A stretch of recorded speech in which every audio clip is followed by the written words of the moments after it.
नमस्कार दर्शक बंधु आपण समस्त को मो चैनल को पुणी थे स्वागत करुच्ची।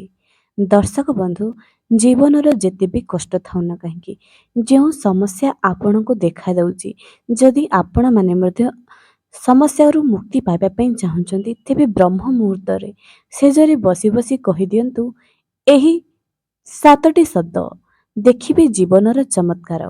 दर्शक बंधु जहाँ आज पर्यंत है नाही ताहा वर्तमान तो निश्चय हेब, किंतु मनरे आपण मानक धैर्य एवं विश्वास रखिबा पई पड़िबो। जेते भी कष्ट रे थाउ ना काहेकि आपणक मनरे जेते भी नेगेटिव विचार आसुना काहेकि जेते भी आपण माने दुख रे रुहंतु ना काहेकि ब्रह्म मुहूर्त रे उठी करी एही सातटी शब्द आपण मानकु कहिबार अछि। कारण ब्रह्म मुहूर्त ଯାହାକି ସକାଳ 3 ରୁ 5 ଏହି ସମୟ ମଧ୍ୟରେ ଦେବୀ ଦେବତା ଧରାପୃଷ୍ଠରେ ଅବତରଣ କରିଥାନ୍ତି। ଏହି ସମୟରେ ଅତି ଶାନ୍ତ ଏବଂ ସରଳ ସମୟଟି ଥାଏ ଏବଂ ଶୁଦ୍ଧ ପବିତ୍ର ସମୟ ଥାଏ। ଏହି ସମୟରେ ପ୍ରତ୍ୟେକ ମନ୍ଦିରର କବାଟ ଖୋଲା ଯାଇଥାଏ, ମୁଖ୍ୟ କବାଟ ଖୋଲାଯାଇ ପ୍ରଥମ ଆଳତି କରାଯାଇଥାଏ। ଦେବୀ ଦେବତାଙ୍କର ସ୍ନାନ କରି ଘଣ୍ଟ ହୁଳହୁଳି ଶବ୍ଦରେ କୀର୍ତ୍ତନରେ ଏହି ସମୟଟି ଅତି ରୋମାଞ୍ଚକର ଏବଂ ଅତି ସୁନ୍ଦର ଶାନ୍ତ ଭକ୍ତି ଭାବପୂର୍ଣ୍ଣ ଥାଏ। ତେଣୁ ବ୍ରହ୍ମ ମୁହୂର୍ତ୍ତ ସବୁଠାରୁ ଶ୍ରେଷ୍ଠ ମୁହୂର୍ତ୍ତ ବୋଲି କୁହାଯାଏ। ଯେତେ ବି ଆପଣଙ୍କ ଜୀବନରେ କଷ୍ଟ ଥାଉ ଏହି ଶବ୍ଦ ଆପଣମାନଙ୍କୁ କହିବାର ଅଛି। ଯଦି ଆପଣମାନେ କୌଣସି ଚାକିରି ଚାହୁଁଛନ୍ତି, ଯଦି ଆପଣ କାହାକୁ ବିବାହ କରିବା ପାଇଁ ଚାହୁଁଛନ୍ତି, କୌଣସି କାମ ଆପଣଙ୍କର ଅଟକି ଯାଉଛି, ଯଦି ଆପଣଙ୍କୁ କେହି ବହୁତ ଦୁଃଖ ଦେଇଛି, କେହି ଆପଣଙ୍କର ଶତ୍ରୁ ଆପଣଙ୍କୁ ବହୁତରୁ ବହୁତ କଷ୍ଟ ଦେଇଛି, ଏହି ଶବ୍ଦ ଆପଣଙ୍କ ଜୀବନ ବଦଳାଇ ଦେବ। ନ ହେଉଥିବା କାମ ବି ଆପଣଙ୍କୁ କରିବା ପାଇଁ ଦେବ। ଆଜ୍ଞା ହଁ ଦର୍ଶକ ବନ୍ଧୁ, ତେଣୁ ଭିଡ଼ିଓର ଶେଷ ପର୍ଯ୍ୟନ୍ତ ମୋ ସହ ଯୋଡ଼ି ରୁହନ୍ତୁ ଏବଂ ଏହି ଶବ୍ଦକୁ ଆପଣମାନେ କିପରି ଭାବରେ କହିବେ ତାହା ଭଲ ଭାବରେ ଶୁଣନ୍ତୁ। ତା ଆଗରୁ ମୁଁ ଆପଣମାନଙ୍କୁ ଅନୁରୋଧ କରିବି ଯେ ଯଦି ଏ ପର୍ଯ୍ୟନ୍ତ ମୋ ଚ୍ୟାନେଲକୁ ସବସ୍କ୍ରାଇବ୍ କରିନାହାନ୍ତି ନିହାତି ସବସ୍କ୍ରାଇବ୍ କରନ୍ତୁ। ପାଖରେ ଥିବା ବେଲ୍ ଆଇକନକୁ କ୍ଲିକ୍ କରି ଭିଡ଼ିଓକୁ ଗୋଟିଏ ଲାଇକ୍ଟିଏ କରିଦିଅନ୍ତୁ ଏବଂ କମେଣ୍ଟ ସେକ୍ସନରେ ଜୟ ମା ଲକ୍ଷ୍ମୀ ନିହାତି ଲେଖନ୍ତୁ। ଏବେ ଦର୍ଶକ ବନ୍ଧୁ ଆପଣମାନେ ଶୁଣନ୍ତୁ ଯେ ବ୍ରହ୍ମ ମୁହୂର୍ତ୍ତରେ ଆପଣମାନଙ୍କୁ କ'ଣ କହିବା ପାଇଁ ଅଛି। ତା ଆଗରୁ ଗୋଟିଏ କଥା ମନେ ରଖନ୍ତୁ, ଦିନରେ 24 ଘଣ୍ଟା ଆସିଥାଏ, ଆମେ ସେଥିରୁ ରାତିରେ 6 ଘଣ୍ଟା କିମ୍ବା 7 ଘଣ୍ଟା ନିଦ୍ରାରେ ରହିଥାଉ ବା ଶୋଇ କରିଥାଉ। ବାକି ଯେଉଁ ସମୟ ଆମେ କାମ କରିଥାଉ, କର୍ମବହୁଳ ଜୀବନରେ ଯେତେବେଳେ ଆମେ ବ୍ୟସ୍ତ ରହିଥାଉ, ସେହି ସମୟରେ ଜଣେ ଗରିବ ବ୍ୟକ୍ତି ସବୁବେଳେ କହୁଛି କ'ଣ, ମୁଁ ବହୁତ ଭିକାରୀ, ମୁଁ ବହୁତ ଦୁଃଖୀ। ପ୍ରତ୍ୟେକ ଦିନ ସେ ତା ମୁଖରୁ କେବଳ ଗୋଟିଏ ପାଟିରୁ ହିଁ କଥା ବାହାର କରେ, ମୋ ପାଖରେ ଟଙ୍କା ନାହିଁ, ମୁଁ ବହୁତ ଭିକାରୀ, ମୁଁ ବହୁତ ଗରିବ। ପ୍ରତ୍ୟେକ ଦିନ ଏମିତି କହୁଥାଏ ସମସ୍ତଙ୍କ ସାମ୍ନାରେ। ସତକୁ ସତ ସେ ଜୀବନ ସାରା ସେମିତି ଭିକାରୀ ହୋଇ ହୋଇ ହୋଇ ହୋଇ ଶେଷ ନିଶ୍ୱାସ ତ୍ୟାଗ କଲା। କହିବାର ଅର୍ଥ ଏଇଆ ଅଟେ ଯେ ଆପଣଙ୍କ ପାଖରେ ଧନ ଥାଉ ନଥାଉ ଏହା କାହା ଆଗରେ ନିଜର ଦୁଃଖକୁ ପ୍ରକାଶ କରନ୍ତୁ ନାହିଁ। ଦୁଃଖ ଶୁଣିବା ପାଇଁ ଲୋକମାନେ ହସନ୍ତି, କିନ୍ତୁ ସୁଖରେ ସମସ୍ତେ ସୁଖୀ ହୁଅନ୍ତି, ଦୁଃଖରେ କେହି ଛିଡ଼ା ହୁଅନ୍ତୁ ନାହିଁ। ଆଜି ଆପଣଙ୍କ ସହିତ ଯିଏ ଭାଇ ଭାଇ ବୋଲି ପାଖରେ ଛିଡ଼ା ହେଇଛି, କାଲି ସେ ଆପଣଙ୍କ ପିଠିରେ ଛୁରୀ ନିଶ୍ଚୟ ଭୁଷିବ। ତେଣୁ ସତର୍କ ରୁହନ୍ତୁ। ଦର୍ଶକ ବନ୍ଧୁ ନିଜକୁ ସରଳ କରିବାର ମାନେ ଏଇଆ ନୁହେଁ ଯେ ଆପଣ ନିଜର ଲକ୍ଷ୍ୟ ପଥରେ ପହଞ୍ଚିବେ ନାହିଁ। ତେଣୁ କେବେ ବି ନିଜର ମୁଖରୁ ନେଗେଟିଭ କଥା ବାହାର କରିବେ ନାହିଁ। ମୁଁ ଭିକାରୀ, ମୁଁ ଗରିବ, ମୋ ପାଖରେ ଟଙ୍କା ନାହିଁ, ମୁଁ ଫେଲ ହେଇଯାଇଛି, ମୁଁ ଏଇଟା କରିପାରିବି ନାହିଁ, ନାହିଁ ଶବ୍ଦ କେବେ ବି ଆପଣଙ୍କ ମୁହଁରୁ ବାହାର କରିବେ ନାହିଁ। ପ୍ରଥମ କଥା, କାରଣ ଆମ ଜିଭରେ ସରସ୍ୱତୀ ଦିନର କେଉଁ ସମୟରେ ବି ବସିଯାଆନ୍ତି। ଯଦି ଆମେ ଆମ ମୁଖରୁ ନେଗେଟିଭ କଥା ବାହାର କରିବା ତେବେ ତାହା ନିଶ୍ଚୟ ସତ ହେବ।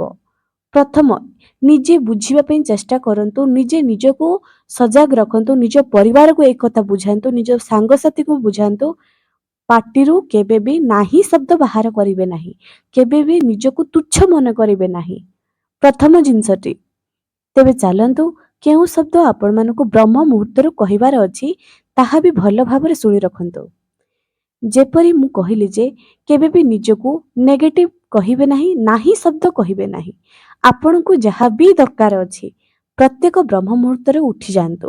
ଭିଡ଼ିଓ ଯେଉଁମାନେ ଦେଖିଲେଣି ସେହି ସମୟରୁ ଅର୍ଥାତ୍ କାଲିଠାରୁ ହିଁ ଏହାକୁ ପ୍ରାରମ୍ଭ କରିଦିଅନ୍ତୁ।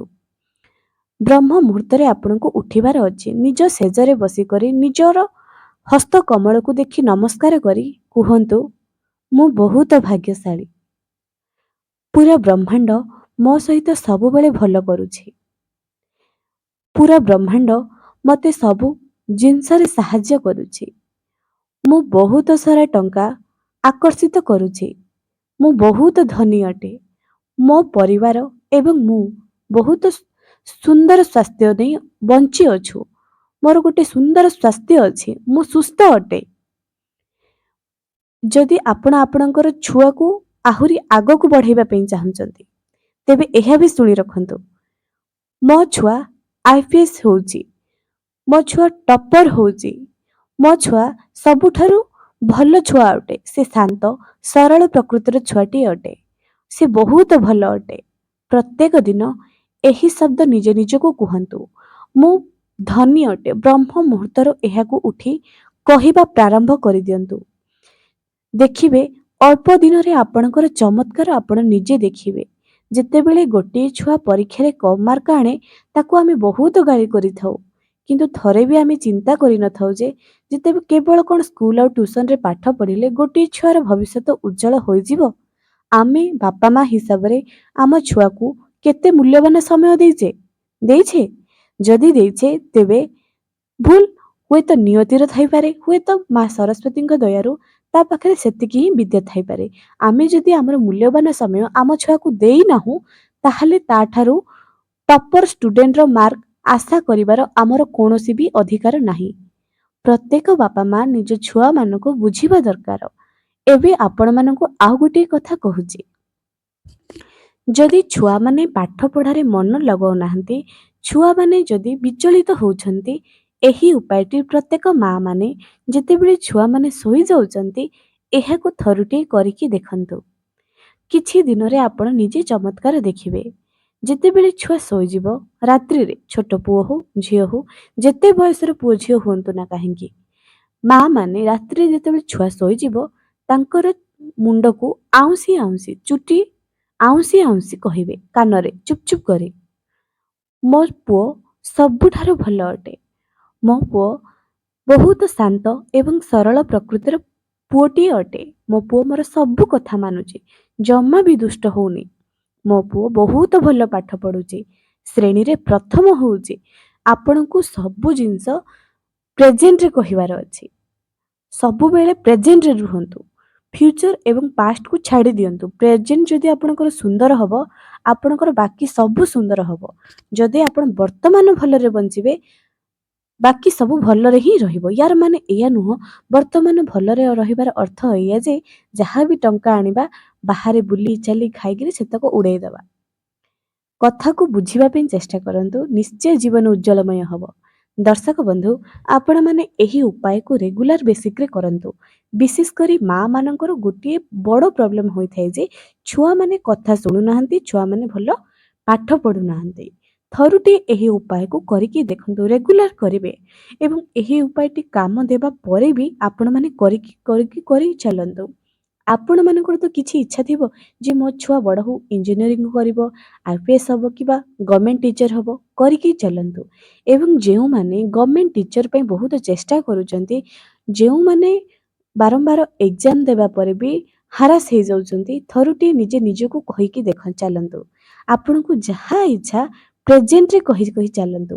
ବ୍ରହ୍ମ ମୁହୂର୍ତ୍ତରୁ ଉଠିବେ, ପ୍ରେଜେଣ୍ଟରେ କହି ଚାଲିବେ, ମୁଁ ଗଭର୍ଣ୍ଣମେଣ୍ଟ ଟିଚର ଜବ୍ ପାଇଗଲି। ମୁଁ ଗଭର୍ଣ୍ଣମେଣ୍ଟ ଟିଚର ହୋଇ ବହୁତ ଖୁସି ଅଛି। ଗଭର୍ଣ୍ଣମେଣ୍ଟ ଟିଚରର ଯେଉଁ ଦରମା ଆଣିଛି, ସେଥିରେ ମୁଁ ବହୁତ ସାରା ସେଭିଂ କରୁଛି। ଯାହାବି ପ୍ରେଜେଣ୍ଟରେ କହିବା ଆରମ୍ଭ କରିଦିଅନ୍ତୁ। ଜୀବନର ଏତେ ବଡ଼ ଚମତ୍କାର ଆପଣ ଦେଖିବେ, ଯାହାକି ଆଗରୁ ବି ଜାଣିନଥିବେ। ଏହି ଭିଡ଼ିଓ ପାଇବା ପରେ ଆପଣମାନେ ଏହି ଉପାୟକୁ ବାରମ୍ବାର କରିବା ଆରମ୍ଭ କରିଦିଅନ୍ତୁ। ଦେଖିବେ ଜୀବନ କେତେ ସୁନ୍ଦର ଏବଂ ଉଜ୍ଜଳମୟ ହେବ। ଏହି ଭିଡ଼ିଓକୁ ବହୁ ମାତ୍ରାରେ ସେୟାର କରନ୍ତୁ। ଅନ୍ୟମାନେ ଏହାକୁ ଦେଖି ମୋଟିଭେଟ୍ ହୁଅନ୍ତୁ।